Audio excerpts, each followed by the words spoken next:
नमस्कार दोस्तों। तो आज हमारा श्रीमद् भागवत गीता पढ़ने का 7वां दिन है। तो चलिए शुरू करते हैं अगले श्लोक से। विहाय कामाना या सर्वान् पुनामा चरति निस्पृह निमर्मा निरहङ्कार स शांतिम अधिगच्छति। जिस व्यक्ति ने इंद्रिय तृप्ति की समस्त इच्छाओं का परित्याग कर दिया है, जो इच्छाओं से रहित रहता है और जिसने सारी ममता त्याग दी है तथा अहंकार से रहित है, वही वास्तविक शांति को प्राप्त कर सकता है। तात्पर्य: निस्पृह होने का अर्थ है इंद्रिय तृप्ति के लिए कुछ भी इच्छा ना करना। दूसरे शब्दों में, कृष्ण भावना भवित होने की इच्छा वास्तव में इच्छा शून्यता या निस्पृहता है। इस शरीर को मिथ्या ही आत्मा माने बिना तथा संसार की किसी वस्तु में संलपित स्वामित्व रखे बिना श्री कृष्ण के नित्य दास के रूप में अपनी यथार्थ स्थिति को जान लेना कृष्ण भावनामृत की सिद्ध अवस्था है। जो इस सिद्ध अवस्था में स्थित है, वह जानता है कि श्री कृष्ण ही प्रत्येक वस्तु के स्वामी हैं। अतः प्रत्येक वस्तु का उपयोग उनकी तुष्टि के लिए किया जाना चाहिए। अर्जुन आत्मतुष्टि के लिए युद्ध नहीं करना चाहता था, किंतु जब वह पूर्ण रूप से कृष्ण भावना भवित हो गया तो उसने युद्ध किया, क्योंकि कृष्ण चाहते थे कि वह युद्ध करे। उसे अपने लिए युद्ध करने की कोई इच्छा ना थी, किंतु वही अर्जुन कृष्ण के लिए अपनी शक्ति भर लड़ा। वास्तविक इच्छा शून्यता कृष्ण तुष्टि के लिए इच्छा है। यह इच्छाओं को नष्ट करने का कोई कृत्रिम प्रयास नहीं है। जीव कभी भी इच्छा शून्य या इंद्रिय शून्य नहीं हो सकता, किंतु उसे अपनी इच्छाओं की गुणवत्ता बदलनी होती है। भौतिक दृष्टि से इच्छा शून्य व्यक्ति जानता है कि प्रत्येक वस्तु कृष्ण की है, अतः वह किसी वस्तु पर अपना स्वामित्व घोषित नहीं करता। यह दिव्य ज्ञान आत्म साक्षात्कार पर आधारित है, अर्थात इस ज्ञान पर कि प्रत्येक जीव कृष्ण का अंश स्वरूप है और जीव की शाश्वत स्थिति कभी ना तो कृष्ण के तुल्य होती है, ना उनसे बढ़कर। इस प्रकार कृष्ण भावनामृत यह ज्ञान ही वास्तविक शांति का मूल सिद्धांत है।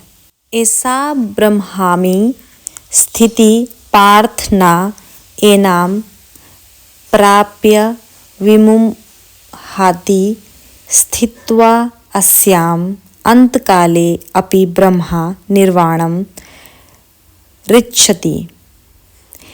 यह आध्यात्मिक तथा ईश्वरीय जीवन का पथ है, जिसे प्राप्त करके मनुष्य मोहित नहीं होता।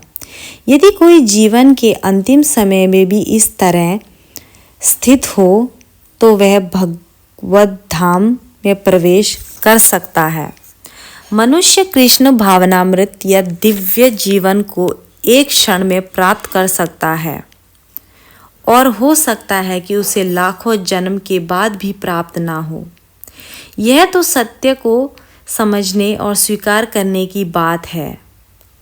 खटवांग महाराज ने अपनी मृत्यु के कुछ मिनट पूर्व कृष्ण के शरणागत होकर ऐसी जीवन अवस्था प्राप्त कर ली। निर्वाण का अर्थ है भौतिकवादी जीवन शैली का अंत। बौद्ध दर्शन के अनुसार इस भौतिक जीवन के पूरा होने पर केवल शून्य शेष रहता है, किंतु भागवत गीता की शिक्षा इससे भिन्न है। वास्तविक जीवन का शुभारंभ इस भौतिक जीवन के पूरा होने पर होता है। स्थूल भौतिकवादी के लिए यह जानना पर्याप्त होगा कि इस भौतिक जीवन का अंत निश्चित है, किंतु आध्यात्मिक दृष्टि से उन्नत व्यक्तियों के लिए इस जीवन के बाद अन्य जीवन प्रारंभ होता है। इस जीवन का अंत होने के पूर्व यदि कोई कृष्ण भावना भवित हो जाए तो उसे तुरंत ब्रह्मा निर्वाण अवस्था प्राप्त हो जाती है।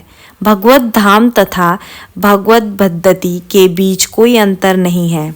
चूंकि दोनों चरम पद हैं, अतः भगवान की दिव्य प्रेम भक्ति में व्यस्त रहने का अर्थ है भगवत धाम को प्राप्त करना।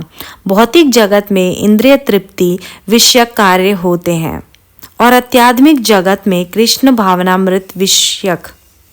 इसी जीवन में ही कृष्ण भावनामृत की प्राप्ति तत्काल ब्रह्मा प्राप्ति जैसी है, और जो कृष्ण भावनामृत में स्थित होता है वह निश्चित रूप से पहले ही भगवत धाम में प्रवेश कर चुका होता है।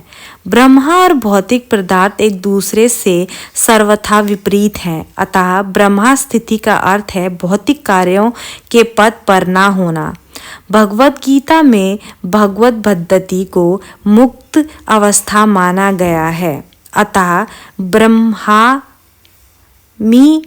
स्थिति भौतिक बंधन से मुक्त है। श्रील भक्ति विनोद ठाकुर ने भगवत गीता के इस द्वितीय अध्याय को संपूर्ण ग्रंथ के प्रतिपाद विषय के रूप में संक्षिप्त किया है। भगवत गीता के प्रतिपाद हैं कर्म योग, ज्ञान योग तथा भक्ति योग। इस द्वितीय अध्याय में कर्म योग तथा ज्ञान योग की स्पष्ट व्याख्या हुई है एवं भक्ति योग की भी झांकी दे दी गई है।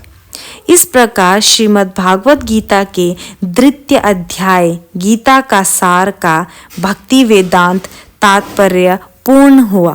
अध्याय 3 कर्मयोग। अर्जुन उवाच जयायसी चेतः कर्मणा ते मता बुद्धि जनार्दन तत्किम्मा कर्मणि धोरे माम नियोज्यसी केशव।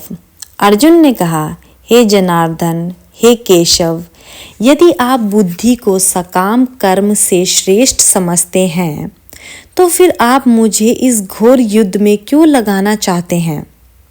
तात्पर्य, श्री भगवान कृष्ण ने पिछले अध्याय में अपने घनिष्ठ मित्र अर्जुन को संसार के शोक सागर से उबारने के उद्देश्य से आत्मा के स्वरूप का विशद वर्णन किया है और आत्म साक्षात्कार के जिस मार्ग की संतुति की है वह है बुद्धि योग या कृष्ण भावनामृत। कभी कभी कृष्ण भावनामृत को भूल से जड़ता समझ लिया जाता है और ऐसी भ्रांत धारणा वाला मनुष्य भगवान श्री कृष्ण के नाम जप द्वारा पूर्णतया कृष्ण भावना भवित होने के लिए प्राय एकांत स्थान में चला जाता है। किंतु कृष्ण भावनामृत दर्शन में प्रशिक्षित हुए बिना एकांत स्थान में कृष्ण नाम जप करना ठीक नहीं। इससे अबोध जनता से केवल सस्ती प्रशंसा प्राप्त हो सकेगी। अर्जुन को भी कृष्ण भावनामृत या बुद्धि योग ऐसा लगा मानो वह सक्रिय जीवन से संन्यास लेकर एकांत स्थान में तपस्या का अभ्यास हो। दूसरे शब्दों में यह कृष्ण भावनामृत को बहाना बनाकर चातुरी पूर्वक युद्ध से जी छुड़ाना चाहता था, किंतु एक निष्ठ शिष्य होने के नाते उसने यह बात अपने गुरु के समक्ष रखी और कृष्ण से सर्वोत्तम कार्य विधि के विषय में प्रश्न किया। उत्तर में भगवान ने द्वितीय अध्याय में कर्मयोग अर्थात कृष्ण भावना भवित कर्म की विस्तृत व्याख्या की। व्यामि श्रेण इव वाक्येन बुद्धिम मोयसी इव मे तत् एकम वद निश्चित्य येन श्रेय अहम अपनुयाम। आपके व्यामिक्षित अनेकार्थक उपदेशों से मेरी बुद्धि मोहित हो गई है, अतः कृपया करके निश्चय पूर्वक मुझे बताइए कि इनमें से मेरे लिए सर्वाधिक श्रेष्ठ कार्य क्या होगा। तात्पर्य: पिछले अध्याय में भगवद गीता के उपक्रम के रूप में सांख्य योग, बुद्धि योग, बुद्धि द्वारा इंद्रिय निग्रह, निष्काम कर्म योग तथा नवदीक्षित की स्थिति जैसे विभिन्न मार्गों का वर्णन किया गया है, किंतु उसमें तारतम्य नहीं था। कर्म करने तथा समझने के लिए मार्ग की अधिक व्यवस्थित रूपरेखा की आवश्यकता होगी। अतः अर्जुन इन भ्रामक विषयों को स्पष्ट कर लेना चाहता था, जिससे सामान्य मनुष्य बिना किसी भ्रम के उन्हें स्वीकार कर सके।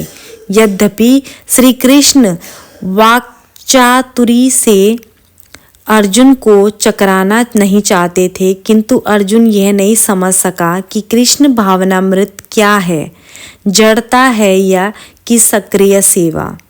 दूसरे शब्दों में, अपने प्रश्नों से वह उन समस्त शिष्यों के लिए जो भगवद गीता के रहस्य को समझना चाहते हैं, कृष्ण भावनामृत का मार्ग प्रस्तुत कर रहा है। श्री भगवान उवाच लोके अस्मिनं द्विविधा निष्ठा पुरा प्रोक्ता मया अनग ज्ञान योगेन सांख्यानाम कर्म योगेन योगिनाम। श्री भगवान ने कहा, हे निष्पाप अर्जुन, मैं पहले ही बता चुका हूँ कि आत्म साक्षात्कार का प्रयत्न करने वाले दो प्रकार के पुरुष होते हैं। कुछ इसे ज्ञान योग द्वारा समझने का प्रयत्न करते हैं, तो कुछ भक्तिमय सेवा के द्वारा। तात्पर्य: द्वितीय अध्याय के 39वें श्लोक में भगवान ने दो प्रकार की पद्धतियों का उल्लेख किया है, सांख्य योग तथा कर्म योग या बुद्धि योग। इस श्लोक में इनकी और अधिक स्पष्ट विवेचना की गई है। सांख्य योग अथवा आत्मा तथा पदार्थ की प्रकृति का वैश्लेषिक अध्ययन उन लोगों के लिए है जो व्यवहारिक ज्ञान तथा दर्शन द्वारा वस्तुओं का चिंतन एवं मनन करना चाहते हैं। दूसरे प्रकार के लोग कृष्ण भावनामृत में कार्य करते हैं, जैसे कि द्वितीय अध्याय के 21वें श्लोक में बताया गया है। 39वें श्लोक में भी भगवान ने बताया है कि बुद्धि योग या कृष्ण भावनामृत के सिद्धांतों पर चलते हुए मनुष्य कर्म के बंधनों से छूट सकता है तथा इस पद्धति में कोई दोष नहीं है। 61वें श्लोक में इसी सिद्धांत को और अधिक स्पष्ट किया गया है कि बुद्धि योग पूर्णतया परब्रह्म विशेषतया कृष्ण पर आश्रित है और इस प्रकार से समस्त इंद्रियों को सरलता से वश में किया जा सकता है। अतः दोनों प्रकार के योग धर्म तथा दर्शन के रूप में अन्योन्याश्रित हैं। दर्शन विहीन धर्म मात्र भावुकता या कभी कभी धर्मांधता है और धर्म विहीन दर्शन मानसिक ऊहापोह है। अंतिम लक्ष्य तो श्री कृष्ण है, क्योंकि जो दार्शनिकजन परम सत्य की खोज करते रहते हैं वे अंततः कृष्ण भावनामृत को प्राप्त होते हैं। इसका भी उल्लेख भगवद गीता में मिलता है। संपूर्ण पद्धति का उद्देश्य परमात्मा के संबंध में अपनी वास्तविक स्थिति को समझ लेना है। इसकी अप्रत्यक्ष पद्धति दार्शनिक चिंतन है, जिसके द्वारा कर्म से कृष्ण भावनामृत तक पहुंचना जा सकता है। प्रत्यक्ष पद्धति में कृष्ण भावनामृत में ही प्रत्येक वस्तु से अपना संबंध जोड़ना होता है। इन दोनों में से कृष्ण भावनामृत का मार्ग श्रेष्ठ है, क्योंकि इसमें दार्शनिक पद्धति द्वारा इंद्रियों को विमल नहीं करना होता। कृष्ण भावनामृत स्वयं ही शुद्ध करने वाली प्रतिक्रिया है और भक्ति की प्रत्यक्ष विधि सरल तथा दिव्य होती है। न कर्माणाम अनारंभाता नैष्कर्मस्य पुरुष आश्रुते न च संन्यसनाता एवं सिद्धिं समधिगच्छति। ना तो कर्म से विमुख होकर कोई कर्म फल से छुटकारा पा सकता है और ना केवल संन्यास से सिद्धि प्राप्त की जा सकती है। तात्पर्य: भौतिकवादी मनुष्य के हृदयों को विमल करने के लिए जिन कर्मों का विधान किया गया है, उनके द्वारा शुद्ध हुआ मनुष्य ही संन्यास ग्रहण कर सकता है। शुद्धि के बिना अनायास संन्यास ग्रहण करने से सफलता नहीं मिल पाती। ज्ञान योगियों के अनुसार संन्यास ग्रहण करने अथवा सकाम कर्म से विरत होने से ही मनुष्य नारायण के समान हो जाता है, किंतु भगवान श्री कृष्ण इस मत का अनुमोदन नहीं करते। हृदय की शुद्धि के बिना संन्यास सामाजिक अवस्था में उत्पन्न करता है। दूसरी ओर यदि कोई नियत कर्मों को न करके भी भगवान की दिव्य सेवा करता है, तो वह उस मार्ग में जो कुछ भी उन्नति करता है उसे भगवान स्वीकार कर लेते हैं। बुद्धि योग। स्वल्पम पश्यस्य धर्मस्य त्रायते महतो भयाता। ऐसे सिद्धांत की रंच मात्र संपन्नता भी महान कठिनाइयों को पार करने में सहायक होती है। ना ही कश्चित् शरणम अपि जातु तिष्ठति अकर्म कृत कार्यते ही अवसः कर्म सर्व प्रकृति जय गुणै। प्रत्येक व्यक्ति को प्रकृति के से अर्जित गुणों के अनुसार विवश होकर कर्म करना पड़ता है। अतः कोई भी एक क्षण भर के लिए भी बिना कर्म किए नहीं रह सकता। तात्पर्य: यह देहधारी जीवन का प्रश्न नहीं है, अपितु आत्मा का यह स्वभाव है कि वह सदैव सक्रिय रहता है। आत्मा की अनुपस्थिति में भौतिक शरीर हिल भी नहीं सकता। यह शरीर मृत वाहन के समान है जो आत्मा द्वारा चालित होता है, क्योंकि आत्मा सदैव गतिशील सक्रिय रहता है और वह एक क्षण के लिए भी नहीं रुक सकता। अतः आत्मा को कृष्ण भावनामृत के सत्कर्म में प्रवृत्त रखना चाहिए, अन्यथा वह माया द्वारा शासित कार्यों में प्रवृत्त होता रहेगा। माया के संसर्ग में आकर आत्मा भौतिक गुण प्राप्त कर लेता है और आत्मा को ऐसे आकर्षणों से शुद्ध करने के लिए यह आवश्यक है कि शास्त्रों द्वारा आदिष्ट कर्मों में इसे संलग्न रखा जाए। किंतु यदि आत्मा कृष्ण भावनामृत के अपने स्वाभाविक कर्म में निरत रहता है, तो वह जो भी करता है उसके लिए कल्याणप्रद होता है। श्रीमद् भागवत द्वारा इसकी पुष्टि हुई है। त्यक्त्वा स्वधर्म चरणाम्बुज हरे भज तप को हथ पते पतो यदि यत्र क्व वाभृदं भूदमुस्य की को वार्थ अप तो अभजता सर्वधर्मता।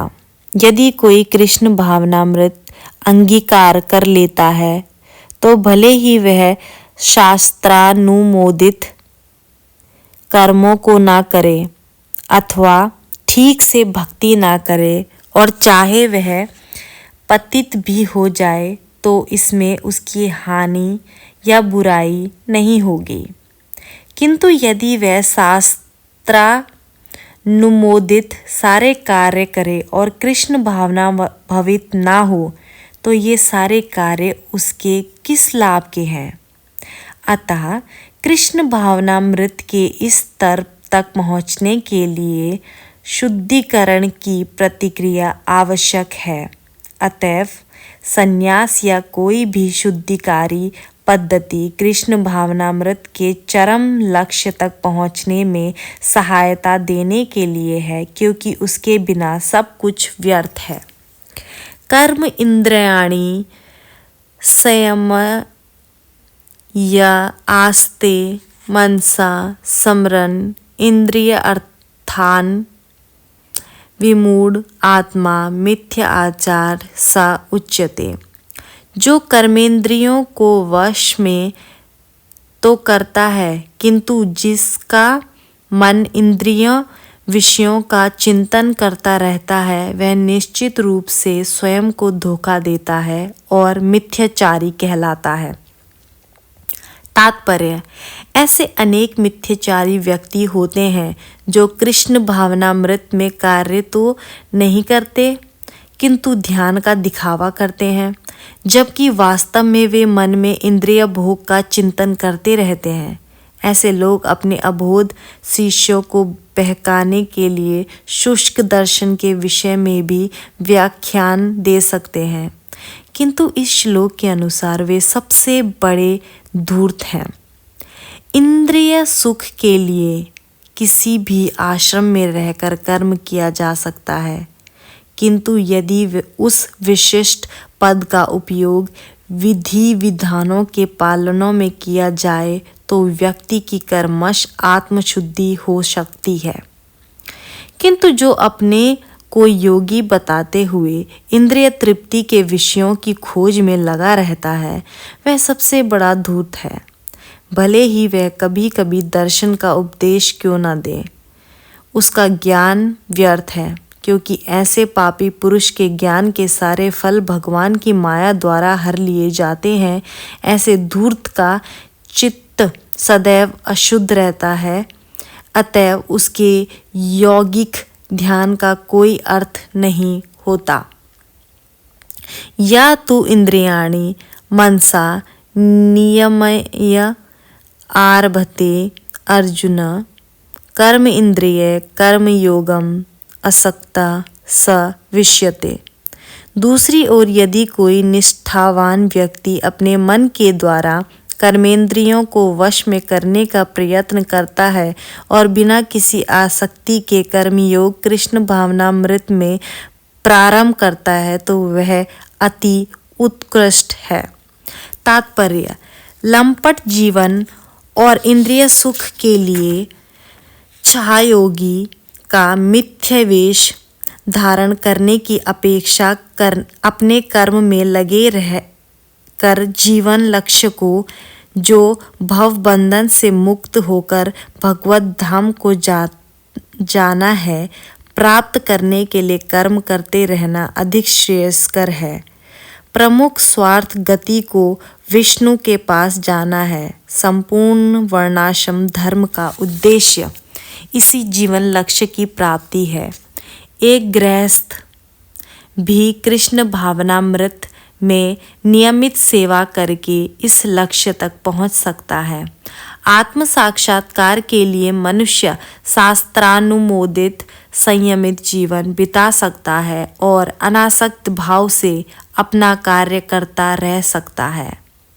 इस प्रकार वह प्रगति कर सकता है। जो निष्ठावान व्यक्ति इस विधि का पालन करता है वह उस पाखंडी से कहीं श्रेष्ठ है जो अबोध जनता को ठगने के लिए दिखावटी आध्यात्मिकता का जामा धारण करता है, जीविका के लिए ध्यान करने वाले प्रवचक ध्यानी की अपेक्षा सड़क पर झाड़ू लगाने वाला निष्ठावान व्यक्ति कहीं अच्छा है। नियतं कुरु कर्म त्वं कर्म ज्याय हि आक्रमण शरीर यात्रा अपि च तेन प्रसिद्ध्येत आक्रमण। अपना नियत कर्म करो, क्योंकि कर्म ना करने की अपेक्षा कर्म करना श्रेष्ठ है। कर्म के बिना तो शरीर निर्वाह भी नहीं हो सकता। तात्पर्य, ऐसे अनेक ध्यानी हैं जो अपने आप को उच्च कुलीन बताते हैं तथा ऐसे बड़े बड़े व्यवसायी व्यक्ति हैं जो झूठा दिखावा करते हैं कि आध्यात्मिक जीवन में प्रगति करने के लिए उन्होंने सर्वस्व त्याग दिया है। श्री कृष्ण यह नहीं चाहते कि अर्जुन मिथ्याचारी बने, अपितु वे चाहते हैं कि अर्जुन क्षत्रियों के लिए निर्दिष्ट धर्म का पालन करे। अर्जुन गृहस्थ था और एक सेना नायक था, अतः उसके लिए श्रेयस्कर था कि वह उसी रूप में गृहस्थ क्षत्रिय के लिए निर्दिष्ट धार्मिक कर्तव्यों का पालन करे। ऐसे कार्यों से संसारी मनुष्य का हृदय क्रमश विमल हो जाता है और वह भौतिक कलमश से मुक्त हो जाता है। देह निर्वाह के लिए किए गए तथाकथित त्याग संन्यास का अनुमोदन ना तो भगवान करते हैं और ना कोई धर्मशास्त्र ही। आखिर देह निर्वाह के लिए कुछ ना कुछ करना होता है। भौतिकवादी वासनाओं की शुद्धि के बिना कर्म का मनमाने ढंग से त्याग करना ठीक नहीं। इस जगत का प्रत्येक व्यक्ति निश्चय ही प्रकृति पर प्रभुत्व जताने के लिए अर्थात इंद्रिय तृप्ति के लिए मलिन प्रवृत्ति से ग्रस्त रहता है।